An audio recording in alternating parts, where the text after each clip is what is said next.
pare, magre-repair tayo ng rice cooker. Ito. Kung titingnan nyo ay nakalagay yung tester ko. Ayan. So may contact na siya kaagad, oh. Dapat yan naka-warm lang yan. Kumontak na kaagad yung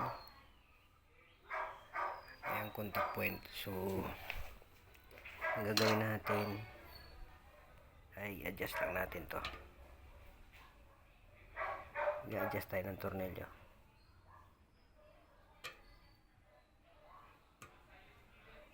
Wait lang, mayroong nakalagay. Ngayon pipihitin ko na mga pare. Ayan. Pihitin natin pa kanan, tapos titingnan ko yung tester kung bumaba.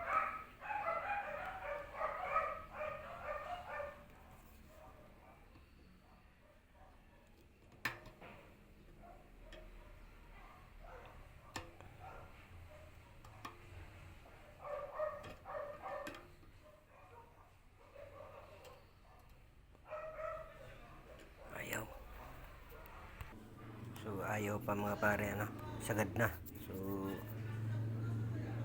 gagawin ko lang ay alisin ko yung washer. May washer yan eh. Bawasan ko para hindi siya sumagad.